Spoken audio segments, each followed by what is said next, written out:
morning. Welcome to today's deep dive. We are providing you with an objective, measured, and factual update on the current events shaping the region and the country today. Good morning. We are committed to presenting the strategic landscape exactly as it stands, no bias, no sensationalism, and certainly without generating any unnecessary fear. Just the facts. Exactly. Just the baseline reality. Right. And before we get into our analysis, we do need to acknowledge our sponsor, ProWave AI. This deep dive is generated by Stylo News, which is the AI-powered news application. Right, which is an incredible tool. It really is. And the official brief we are analyzing today is titled exactly as follows. Stylo News Intel Update, Middle East Situation Report 5, August 2026. And just to provide a little context for you on what is actually powering this briefing, the Stylo News application that you have access to, it's actually the consumer version of Stylo Intel Ops. Oh, the enterprise software, right? Yeah, exactly. It's a software architecture that was originally designed for enterprise operations. So we're talking about the back-end systems used by government, by the military, and top-tier business intelligence sectors. And what that means for you, the listener, is that you are getting unique access to the exact same analytical tools used to support global decision makers. You're looking at the exact same dashboard of world events that they are. It's pretty unprecedented access. It is. So our mission today is to analyze the strategic situation, the conflict zones, and the flashpoints across the Middle East over the past 2 weeks. So that's late July to early August 2026. Right.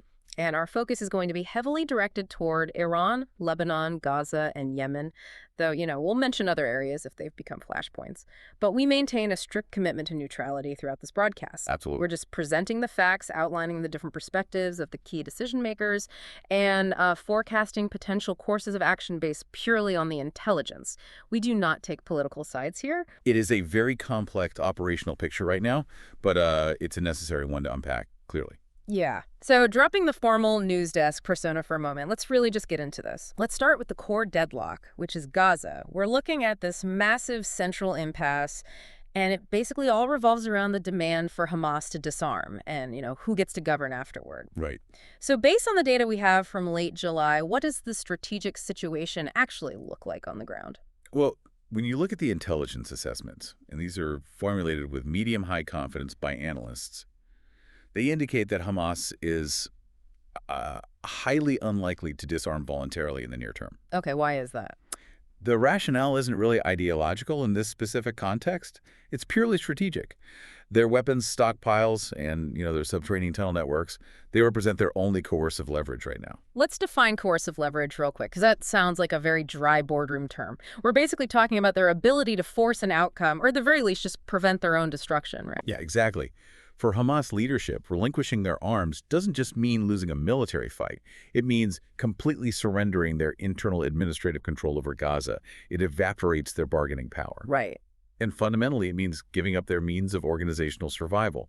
A disarmed Hamas ceases to exist as a political and military entity. Right. I mean, it's kind of like asking a fortified castle to just tear down its own walls before signing a peace treaty. Why would you remove your only defense if you fundamentally do not trust the outcome of the peace process? It's the ultimate diplomatic stalemate.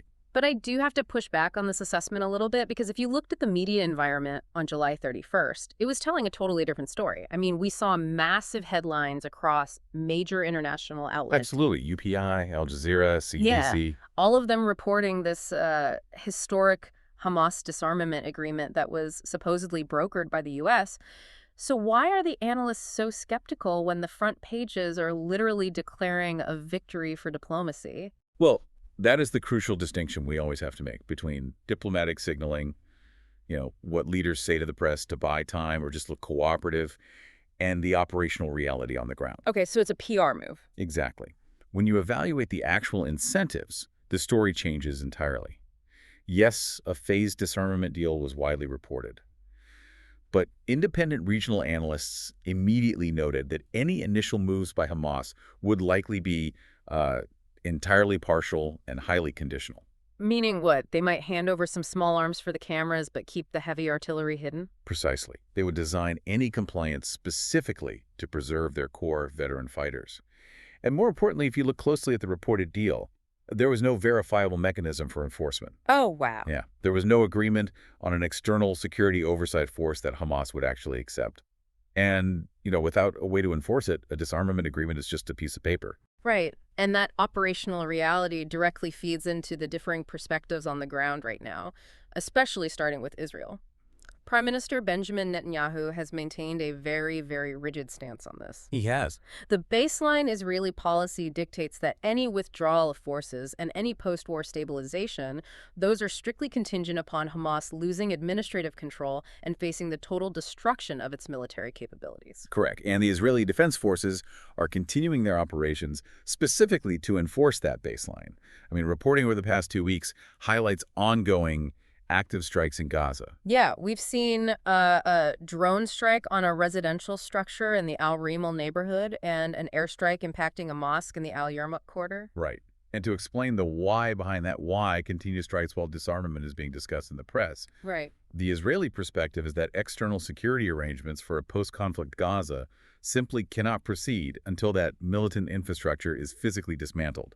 They do not believe negotiations alone will ever yield a voluntarily disarmed Hamas. While the Hamas position, conversely, is heavily focused on retaining those covert arms to ensure they survive the transition, it's a total impasse. It really is. And this massive disconnect is reflected so heavily in the public discourse. If you monitor social media sentiment, specifically on X, it is a highly, highly polarized environment. On one side, you have a segment of users who view Hamas as inherently obstructive. Because they refuse the disarmament terms, these users argue that the ongoing Israeli strikes are a completely necessary enforcement of regional security. And then the counter perspective. Right. The other side of that digital discourse heavily criticizes the ongoing Israeli military operations. They point specifically to the fact that bombings have continued right through these supposed ceasefire negotiations. Yeah. These users are highlighting the severe humanitarian impacts, civilian casualties, displaced populations, and they frame the military pressure as disproportionate. And again, just as a reminder to you listening, we are merely sharing these divided sentiments impartially, just to illustrate how deeply fractured the global perception of these events really is. And that fracture isn't just contained to Gaza either. Geopolitics operates a lot like a hydraulic system. When pressure builds up in one area and it can't be resolved, it always finds a relief valve somewhere else. Which takes us straight to the northern flashpoint, right? Lebanon and Hezbollah.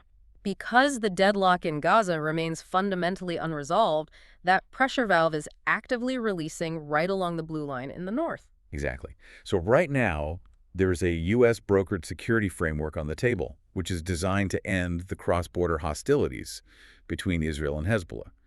But if you look closely, the core sticking point in Lebanon perfectly mirrors the deadlock we just talked about in Gaza. It all comes back to disarmament. It really does. Yeah. The Israeli government's position is very clear.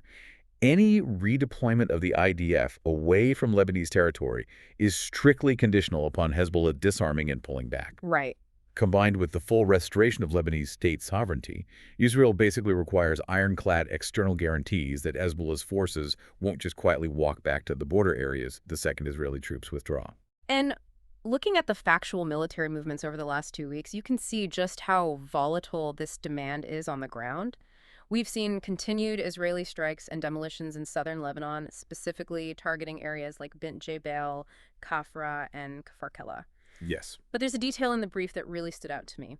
There are concerning reports of Lebanese armed forces, or LAF, soldiers being wounded while attempting to escort civilians through these conflict zones. And that detail matters immensely. Yeah. The LAF getting caught in the crossfire complicates the diplomatic picture in ways a standard militant strike just doesn't. Because the LAF represents the official Lebanese state, Right. not Hezbollah. Exactly. The official Lebanese leadership is actively trying to use this U.S.-brokered framework to strengthen their own state authority and, regain control over the South.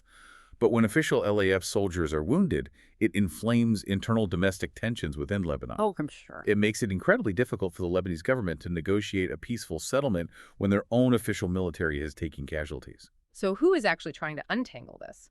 Looking at the key decision makers, we have trilateral negotiations scheduled in Rome for August 4th. And from the U.S. administration's perspective, which is led by President Trump, there is stated support for a conditions-based withdrawal. Right. Basically, the U.S. is linking any cessation of hostilities directly to the physical dismantling of terrorist infrastructure in southern Lebanon. The U.S. is walking a real tightrope here. They are attempting to balance the immediate, desperate need to prevent an all-out, state-on-state war in Lebanon with their broader strategic goal of reducing Iranian proxy influence right on Israel's border. And you can feel that tension in the digital sphere, too. Sentiment on X regarding Lebanon is at an absolute fever pitch of alarm right now. Yeah. Users aren't just debating politics. They're expressing deep existential concern over the extensive damage to civilian infrastructure in the south and the risk of this spiraling into a broader war. Yeah, an all-out war. Exactly. The discourse is deeply divided. One faction frames Hezbollah as a necessary resistance force defending Lebanese territory, while the opposing faction views Hezbollah as an Iranian instigator, deliberately provoking Israel into a necessary defense. And there is the common thread tying this entire map together: Iran. Yeah. Both Hamas in the south and Hezbollah in the north rely heavily on Iranian backing, funding, and strategy. Which prompts probably the most logical question of this entire deep dive. If Israel is applying maximum military pressure on Hamas in Gaza and ramping up strikes on Hezbollah in Lebanon, how is their primary backer, Iran, actually responding? The intelligence assessment out of Tehran is fascinating. It's quite specific. A major direct Iranian attack on Israel, meaning missiles launched from Iranian soil directly at Israeli cities solely to save Hamas, is considered highly unlikely in the immediate term. Wait, really? Why? Wouldn't they want to protect their most prominent proxy? Because of the instinct for regime survival. Iran's leadership calculates that a direct state-on-state war with Israel would almost certainly trigger massive, direct U.S. military intervention. Right, which they want to avoid. Exactly. That threatens the existence of the government in Tehran. So instead, Iran has adopted a highly calibrated strategy known as horizontal escalation. Horizontal escalation. Okay, let's translate that out of Intel speak for a second. What does that actually look like in practice? It means widening the battle space sideways rather than dialing up the intensity vertically.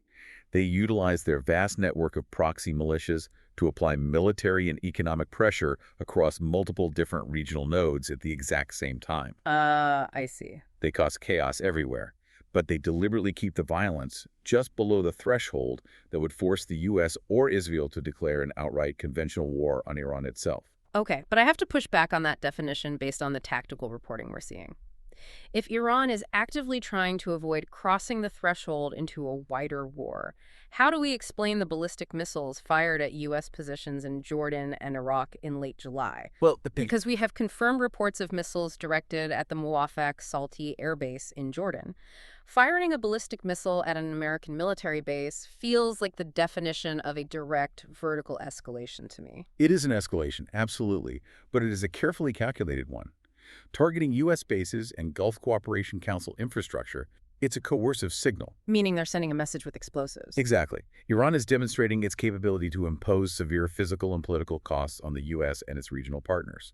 Through their proxies, they are effectively saying, if you continue to support military action against our allies in Gaza and Lebanon, your massive footprint of assets across the Middle East is vulnerable. Right. The intelligence assesses the physical threat to Western military forces, like air bases, logistics hubs, and naval vessels, as exceptionally high right now. What about non-military targets, like diplomats or embassies? The threat to embassies, places like Amman, Baghdad, and Beirut, is elevated, but the intelligence considers it less specific. Embassies are softer, more politically symbolic targets. They are primarily at risk from spontaneous protests or lone actor violence. Got it. Military bases, however, are viewed by Iran's proxy network as legitimate strategic targets in this horizontal pressure campaign. And we really need to emphasize that this horizontal campaign isn't just about physical kinetic strikes, meaning actual rockets and drones. The brief highlights a huge surge in cyber threats. Groups like Hydernex have openly claimed responsibility for cyber attacks on Israeli municipalities and airlines over the past 2 weeks. And that adds a brilliant, albeit very dangerous, digital layer to a proxy war. How so? Walk us through the mechanics of why a cyber attack is so effective here. Deniability.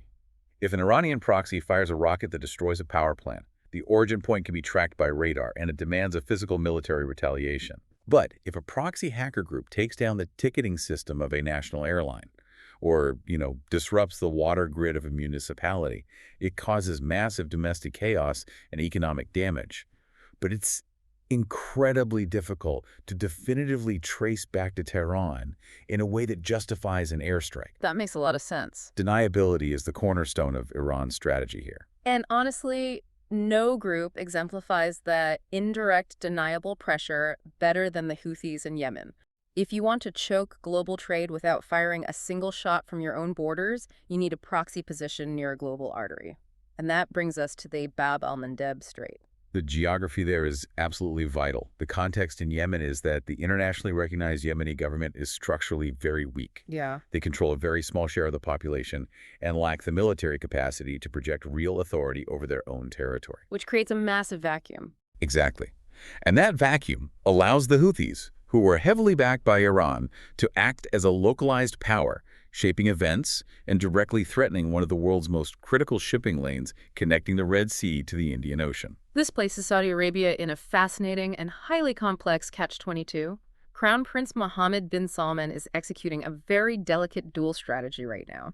On one hand, the intelligence indicates Riyadh is actively advocating for diplomatic de-escalation with Iran. Right. And the why behind that is entirely economic. Saudi Arabia needs regional stability to protect its massive Vision 2030 economic diversification goals. A wider regional war with missiles flying across the Gulf would instantly terrify foreign investors. It would devastate the kingdom's efforts to transition away from an oil-dependent economy. Right. But on the other hand, Saudi Arabia simply cannot allow its vital oil export routes in the Red Sea to be held hostage by Houthi drones. So the reports show Riyadh is simultaneously preparing for limited, Saudi-enabled military operations against Houthi forces in specific Yemeni regions like Al-Baida and Marib, just to push back the pressure on the strait. And this dual approach, trying to play diplomat while basically loading the proverbial gun, it highlights a really interesting fracture in how the Gulf Cooperation Council states are responding to this crisis. The GCC isn't moving as a monolith here, are they? Not at all. While Saudi Arabia leans heavily toward diplomacy and calibrated containment to protect its economy, the United Arab Emirates favors a vastly different course of action. The UAE is advocating for a much more aggressive, hawkish military stance against Iran and its proxies. Why the big difference in appetite for conflict? Well, the UAE is deeply concerned over repeated direct threats to their own energy infrastructure. They believe that only aggressive military force will compel Iran to make actual concessions, whereas they view the Saudi diplomatic approach as potentially projecting weakness. So we have a divided front among Gulf decision makers. You've got Gaza deadlocked, Lebanon boiling over, proxies firing missiles in Iraq and Jordan, and a massive maritime choke point in Yemen. Bringing all these disparate, escalating flashpoints together, how is the international community actually attempting to rein this in? The diplomatic pivots are happening almost as rapidly as the military strikes. Yeah. And the most significant development on that front occurred just a couple of days ago, on August 3rd, centered squarely around the U.S. administration. Yeah, President Trump has been oscillating pretty wildly between severe military threats and sudden diplomatic overtures. According to the August 3rd Intel reports, he actually paused planned joint U.S.-Israeli strikes that were targeting Iranian energy and missile sites. That is a massive operational pause. Huge. And the stated purpose of this pause is to allow space to pursue back-channel negotiations, which are currently being mediated by Qatar and Oman. The objectives of these mediated talks are twofold. First, to secure a binding agreement to reopen the Strait of Hormuz and the Red Sea to unimpeded, safe maritime traffic. Right.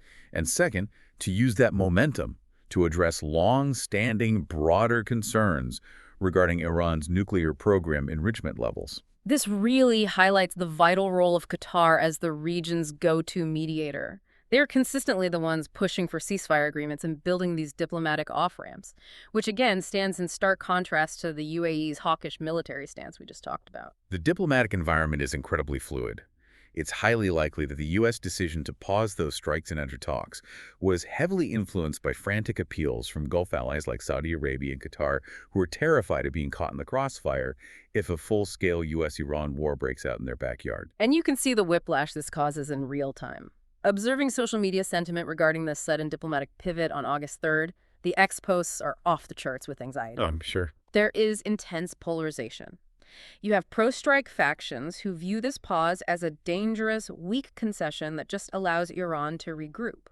Then you have anti-war factions who are desperate for de-escalation but are terrified the talks will fail.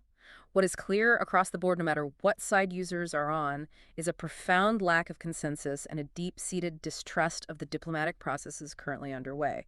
No one really believes the peace talks will actually work. And given that extreme volatility, we must project the most likely courses of action. Based on the intelligence patterns and the historical behavior of these actors, what should the listener be watching for in the next 24 to 72 hours? What does dashboard say? First, expect continued indirect proxy pressure. This means you will likely see further drone and missile probing by Iran-aligned groups targeting military or infrastructure assets in the GCC and Jordan. They need to keep the pressure up while talks happen. Makes sense. Second. Expect ongoing maritime disruptions in the Red Sea and the Strait of Hormuz. Yeah. Until a deal is signed, those straits remain the primary levers of economic coercion. Finally, the absolute critical variable is the outcome of these imminent U.S.-Iran talks mediated by Oman and Qatar. Any breakdown in that communication, any perceived slight, will likely result in a rapid, immediate reversion to the military strike options that were just paused on August 3rd. The window for diplomacy is open, but it is incredibly narrow. Well, as we conclude today's intelligence briefing, we want to remind you about the platform that made this level of analysis possible. Stylo News is available as both a mobile and a desktop application. It actually allows you to download and customize your own personal intelligence-style briefs. Yeah, it's great. It pulls from hundreds of traditional news sources, global databases, and real-time sentiment data from X, aggregating it all into a clear picture for you. It is an incredibly powerful tool for anyone who needs to track global intelligence instantly, cut through the bias and filter out the noise of the 24-hour news cycle. We highly recommend you subscribe to get AI-powered news on demand. You can find them and set up your own dashboard at www.stylonews.com. And on a personal note, just stepping away from the analysis for a second, we really want to thank you for joining us today for this deep dive. Absolutely. We know this is a highly complex, heavy, and rapidly shifting geopolitical landscape. It's a lot of information to process, and we truly appreciate you taking the time to sit down and understand the actual mechanics behind these headlines with us. We'd love to hear from you regarding what topics you want us to unpack next, so please feel free to request future deep dives and follow Stylo News on your favorite social media platforms. And just to leave you with a final thought to mull over as you observe the news developments this week, we established that the absolute precondition for peace in both Gaza and Lebanon is the complete verifiable disarmament of non-state actors. Yet those exact actors view their weapons as their sole guarantee of organizational survival. If that is true, our traditional state-centric diplomatic frameworks fundamentally unequipped to resolve modern hybrid warfare. As you watch the headlines unfold over the next few days, ask yourself, what happens when an unstoppable diplomatic demand meets an immovable survival instinct?